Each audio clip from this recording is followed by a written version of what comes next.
नाज़रीन, इस वक्त मेरे साथ पाकिस्तान तहरीक इंसाफ के सीनियर रहनुमा शेख वकास अकरम साहब मौजूद हैं। उनसे बात करते हैं और उनसे पूछते हैं कि ये जो भूख हड़ताल है आगाज़ कर लिया गया है, लेकिन ये क्या शक्ल इख्तियार करने जा रही है, और ऐसे में जहाँ पर क्रैकडाउन इतने ज़ोर शोर में इनकी पार्टी के ख़िलाफ़ लोगों को उठाया जा रहा है, खान साहब के ख़िलाफ़ जो है आर्टिकल 6 की कार्रवाई बाकायदा तौर पे इनिशिएट करने जा रहे हैं और कल काबीना का इजलास बुला लिया गया है, पाकिस्तान तहरीक इंसाफ को बैन करने की तरफ जाया जा रहा है। इन हालात का मुकाबला कैसे करेंगे शेख वकास साहब? देखिए जी, पहले तो इस हड़ताल के हवाले से आपको बता दें, ये एक टोकन भूख हड़ताल है, अलामती भूख हड़ताल है और इसीलिए ये 3 से 8 बजे तक है और ये अगले कई दिनों तक जारी रहेगी। इसमें बाकायदा तौर पे MNAs जो है वो रोटेशन में आके बैठेंगे, मैक्सिमम लोग जो है वो आएंगे और फिर इससे पहले कि मैं बताऊं आपको कि आगे लाएअमल क्या हो सकता है, यू मस्ट नो कि ये हमने किया क्यों है। इसका असल मकसद ये है कि ये जो गिरफ्तारियां हो रही हैं, जो क्रैकडाउन शुरू है पार्लियामेंटेरियंस के ख़िलाफ़, मेंबर प्रोविंशियल असम्बलीज़ के ख़िलाफ़, जो सेंट्रल ऑफिस है पाकिस्तान की सिंगल लार्जेस्ट मेजॉरिटी वाली जो पार्लियामेंट की पार्टी है, उसके ऑफिस के ऊपर जाएँ तो इस वक्त छत पे इस वक्त भी पुलिस आपको मालूम है कि मौजूद होगी। ख़वातीन को वहाँ से अरेस्ट किया गया, वहाँ रिकॉर्ड ले गए, जो इलेक्शन रिकॉर्ड ले गए। हमारे माइनॉरिटी के मेंबर्स आए हुए थे सिंध से, वो अभी तक लापता है तीनों जो है, तो वहाँ पे आपको पता है टिकट्स के हवाले से वहाँ पे आए थे। फिर हमारा जो स्टाफ था, जो बेचारे मुलाजिम थे, पेड थे, उनको वहाँ से ले गए। सो ये हैरेसमेंट है, ये फस्तायत है और रूप साहब मोस्ट इम्पॉर्टेंटली और आज वो बड़े ट्रॉमेटाइज भी नजर, जिस तरह से उनको पेश किया जा रहा था। आप देखें कि वो 70+ उनकी उम्र कैंसर है, सर्वाइवर सर्वाइवर है। अभी उन्होंने एक अटैक सर्वाइव किया कुछ अर्सा पहले और अभी तक उनके हमलावर नहीं पकड़े गए, उनको उठा लिया। तो अब आप कनेक्ट कर सकती हैं कि हमलावर कौन थे। जिनका पहला हमला जो है वो नाकाम हुआ, तो वो दूसरा एक लीगल उस हिसाब से वो आए हैं, पहले इस तरीके से, अब उस तरीके से, तो दोनों एक ही हैं। ये जिन्होंने अब पकड़ा है, इन्होंने ही पहला हमला करवाया था। ठीक है जी।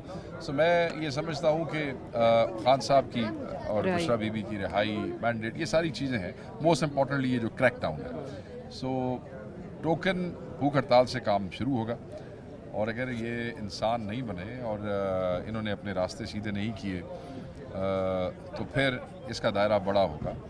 बड़े होने का मकसद ये है कि फिर ये यहाँ से निकल के बाहर जाएगा, फिर ये हर सूबाई हेडक्वार्टर में हो सकता है, सूबाई हेडक्वार्टर से ये डिवीजनल हेडक्वार्टर तक जा सकता है, डिवीजनल हेडक्वार्टर से डिस्ट्रिक्ट और डिस्ट्रिक्ट से यूनियन काउंसिल तक भी जा सकता है। और फिर ऐसा ना हो कि एक बहुत बड़े स्ट्राइक की कॉल हो जाए, बट वो स्टेप्स हैं, वो आहिस्ता आहिस्ता, जैसे लीडरशिप जो मुनासिब समझेगी वैसे वैसे हम प्लान लोगों के साथ शेयर करेंगे। लेकिन ये कोई एक खुदा ना करे, आपको लगता है कि कोई अगली एक सिचुएशन या सूरत हाल भी क्रिएट हो सकती है इसके नतीजे में?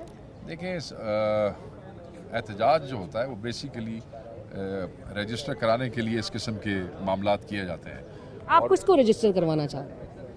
हम बावर कराना चाहते हैं उन लोगों को जो हमारे साथ कर रहे हैं कि हम किस हद तक जा सकते हैं, और सॉलिडारिटी शो करना चाहते हैं उस अवाम के साथ जिसकी आवाज़ बन के हम यहाँ पे बैठे। तो आपका ये मौजूदा हुकूमत से कोई उनसे मुतालबा नहीं है? देखा, हमारा सबसे मुतालबा है फस्तायत करने वालों से और उनको सपोर्ट करने वालों से, हमारा सबसे मुतालबा। क्यों ना करें, जो कोई इसमें शामिल है, हम सबको कहते हैं कि आप ठीक हो जाएं। मुल्क को आप अनारकी की तरफ लेके जा रहे हैं, मुल्क को आप तकसीम की तरफ लेके जा रहे हैं, मुल्क को आप तबाही की तरफ लेके जा रहे हैं।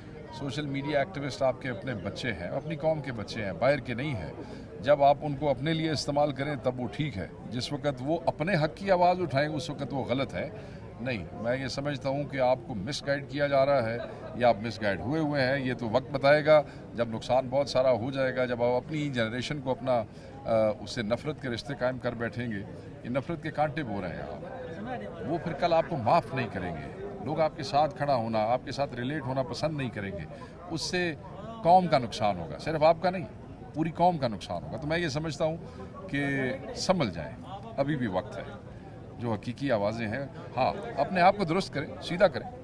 डंडा उठा के सारी कौम को मारने की बजाय तो आप सीधे हो जाओ तो ज़्यादा बेहतर है। पर शेख साहब, कल एक प्रेस कॉन्फ्रेंस के ज़रिए एक पैगाम तो आपको दिया गया है, सियासी माफिया भी करार दे दिया गया है और डिजिटल दहशतगर्दी की भी बात हो गई है और अज़्म इस्तेहकाम, जहाँ पर जिसके हवाले से, उस ऑपरेशन के हवाले से आपको रिजर्वेशन है, उसकी भी क्लैरिटी ला दी गई। देखिए, मैं ये समझता हूँ कि तुक नहीं बनता था कि DGI जो है वो एक ज़िम्मेदार एक ऑफिस है और उसको एक पॉलिटिकल पार्टी की नुमाइंदगी करना उनके लिए नामुनासिब बात थी। मैं ये समझता हूँ कि वो अच्छी बात नहीं थी। وہ آپ کے آپریشنل معاملات ہیں, آپ وہ ضرور ڈسکس کرتے, لوگوں کے ساتھ شیئر کرتے. پارٹیوں کو ایک طرف تو آپ کہتے ہیں کہ ملک میں یونٹی چاہیے, پھر آپ ملک کی سب سے بڑی پارٹی کو کہتے ہیں کہ یہ انتشاری ٹولہ ہے. سو یہ آپ کس قسم کی یونٹی؟ ایک طرف بیانات آتے ہیں نا, آپ نے سنے ہوں گے, D G S P R ہی کہتے ہیں اتحاد چاہیے, فلان چاہیے.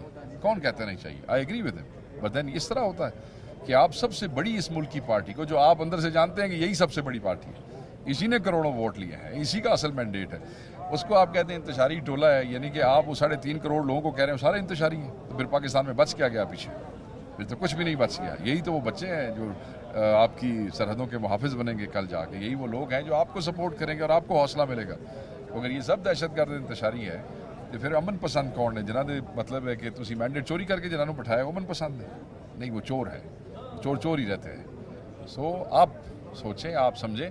جہاں تک آپریشن کی بات ہے, ہم دہشت گردی کو ختم کرنے کے بالکل حق میں ہیں. ہم بالکل پاک فوج کی اس بات میں حمایت کریں گے اگر دہشت گردی ختم. مگر ہر وہ آپریشن جس کی پبلک کی اونرشپ ہوتی ہے, جس میں جیسے آپ دیکھیں سوات آپریشن کے لیے یہاں سے پارلیمنٹ نے یونانیمسلی کر کے بھیجا تھا اور اس کے رزلٹس آئے تھے, فوج خود اس بات کی گواہ ہے. تو جو آپریشن لوگوں کے لیے, آپ لوگوں کو مصیبت سے بچانے کے لیے آپریشن کر رہے ہیں, تو اگر اس آپریشن سے لوگوں کے لیے مصیبتیں بڑھ جائیں تو آپ نے کیا کمال کیا؟ سو ہم یہ کہتے ہیں کہ آپ ضرور دہشت گردوں کو ماریں, آپ نہیں مارنا ہے, یہ آپ کی ذمہ داری ہے, اور فوج کا کام کیا ہے. مگر اگر آپ اس کی ایک پولیٹیکل اور ایک وہ اونرشپ لیں گے اسمبلی میں لا کے, آپ کا حوصلہ, آپ کا عزم اور آپ کی کمٹمنٹ جو ہے وہ اس میں آپ دیکھیے کانفیڈنس کدھر جائے گا. رائٹ. اور آخر میں یہ بتا دیجیے شیخ صاحب کہ ڈیجیٹل دہشت گردی 9 مئی کے بیانیے کے بعد ایک ڈیجیٹل دہشت گردی کا بیانیہ جو آ گیا اس کو کاؤنٹر کرنے کے لیے تیار ہے؟ دیکھیں, یہ تو میرے لیے ایک مزاحیہ سی بات ہے کہ ڈیجیٹل دہشت گرد مطلب ہے کہ میں اب اس کے اوپر کیا کہوں.